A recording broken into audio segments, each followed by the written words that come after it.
Assalamualaikum warahmatullahi wabarakatuh. Halo teman-teman semua, perkenalkan nama saya Dian Nurlela dari Prodi PGSD kelas 7D Universitas Veteran Bangun Nusantara. Di sini saya akan membawakan monolog yang berjudul Pinocchio dan Kakek Gepetto. Ada sebuah toko milik kakek Gepetto, si pembuat boneka kayu di ujung kota. Suatu hari, ia memahat sebuah kayu untuk dijadikan boneka anak laki-laki. Kakek Gepetto sangat berharap mainan yang dibuatnya berubah menjadi anak laki-laki sungguhan. Sebentar lagi, boneka kayuku akan sempurna. Seandainya ada peri yang baik hati, membuat bonekaku ini menjadi hidup, menjadi anak laki-laki, hidupku pasti lebih baik, hidupku akan bahagia. Tapi harapan hanya tinggal harapan. Mana mungkin hal itu terjadi? Tapi aku lelah sekali. Habis membuat boneka ini, sebaiknya aku istirahat saja, kata kakek Gepetto. Akan tetapi, hal menakjubkan terjadi. Ketika kakek Gepetto beristirahat, datanglah seekor peri, mengecup boneka kayu seorang anak laki-laki. Ketika terbangun, kakek Gepetto bersorak riang.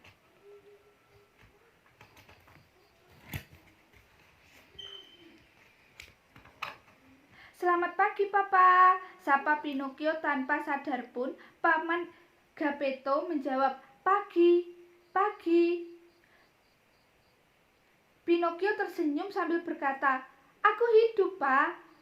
Kakek Gepetto pun sontak kaget dan gembira. Kamu Pinocchio. Kamu bisa bergerak. Kamu bisa berbicara. Akhirnya doaku dikabulkan. Papa sudah sangat lama menantikan ini. Akhirnya kamu hidup.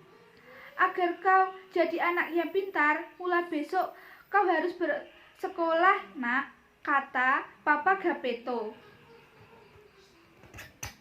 Keesokan harinya, kakek Gepetto menjual pakaiannya dan hasil uangnya dibelikan sebuah buku untuk Pinocchio belajar. "Belajarlah menggunakan buku ini, Nak. Sekolah yang rajin dan jangan nakal ya," kata kakek Gepetto. Pinocchio pun sangat bahagia. "Terima kasih, Pak. Aku janji akan rajin belajar." Tetapi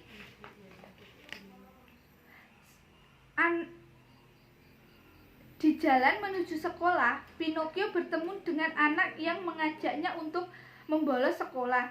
Anak itu bernama Farah. Farah banyak menceritakan hal kepada Pinocchio. Mereka mulai berkenalan.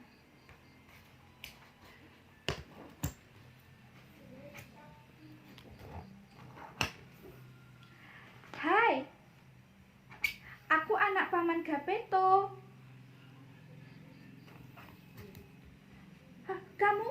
Kamu Pinocchio yang terbuat dari kayu itu ya? Kamu aneh banget. Mana ada orang yang terbuat dari kayu? Hahaha.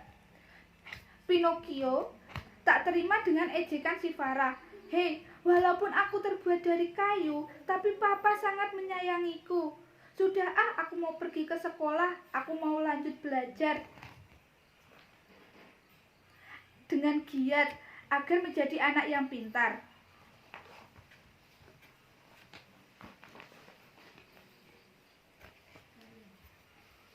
Tapi si Farah membodohi si Pinocchio yang memang belum tahu apa-apa. "Buat apa kamu sekolah? Tidak ada gunanya. Daripada ke sekolah, mending kita pergi ke mall. Karena pergi ke sekolah itu ngebosenin. Di mall kita bisa bermain-main karena di sana banyak sekali aneka permainannya." Mendengar perkataan si Farah, Pinocchio tergoda dan akhirnya memutuskan untuk pergi ke mall bersama Farah. Pinocchio dan Farah pun sampai di mall. Tapi sayangnya Pinocchio tidak punya uang. Akhirnya Pinocchio menjual buku pemberian ayahnya agar bisa bermain di mall. Pinocchio dan Farah pun bermain dengan asyiknya. Mereka bermain sampai lupa waktu. Lalu mereka bertemu dengan temannya Farah. Ternyata Farah memang anak yang sangat nakal. Ia membodohi Pinocchio lagi bersama temannya. Pinocchio, mau tidak uang kamu jadi tambah? Caranya itu kamu tanam uangmu dan kamu kubur di dalam tanah. Tunggulah beberapa saat sambil kamu tinggal tidur. Saat terbangun, uang kamu pasti sudah bertambah. Mudah kan Pinocchio? Maka lakukanlah sekarang. Pinocchio dengan polosnya dan bodohnya pun mau dibohongi Farah. Dengan segera ia menanam uang tersebut. Akhirnya Pinocchio pun tertidur di bangku taman sambil menunggu uangnya. Tetapi Farah dan temannya mengagetkan Pinocchio sehingga Pinocchio pun terjatuh dan kakinya pun patah. Pinocchio pun menangis kesakitan. Sepertinya kakiku patah. Farah tidak memperdulikan Pinocchio yang menangis kesakitan. Ia justru mengambil uang yang telah ditanam Pinocchio saat Pinocchio tertidur. Farah pun meninggalkan Pinocchio sendirian di taman. Lalu Pinocchio pulang dengan tangan hampa sampai di rumah disambut oleh paman Geppetto. Kakek Geppetto kebingungan melihat Pinocchio pulang dengan keadaan sedih dan berjalan pincang. Kakek Geppetto pun menanyakan buku yang dibelikannya. Pinocchio pun berkilah. Jadi gini, Papa, di jalan aku bertemu dengan teman yang kelaparan. Maka aku menjual buku tersebut dan membelikannya makanan. Dan kakiku patah karena saat hendak pulang ke rumah aku terjatuh, Papa. Seketika hidung Pinocchio semakin panjang dan bertambah panjang saat ia berbohong.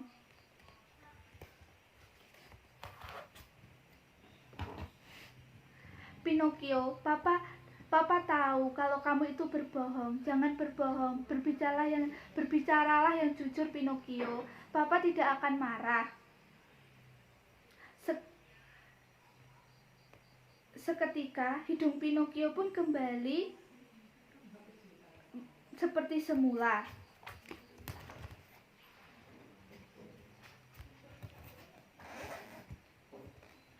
Papa, aku akan berjanji kalau aku tidak akan berbohong lagi. Aku tidak mau punya hidung seperti ini.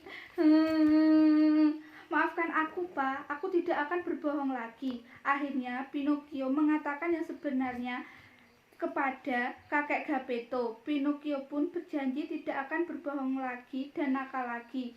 Hidung Pinocchio pun kembali seperti semula. Dan akhirnya Pinocchio melanjutkan sekolahnya diantar oleh kakek Geppetto. Bersambung. Cukup sekian ya teman-teman cerita Pinocchio dan kakek Geppetto dari saya. Pesan moral yang dapat diambil, jangan suka berbohong dan dengarkan apa kata orang tua ya. Saya akhiri. Assalamualaikum warahmatullahi wabarakatuh.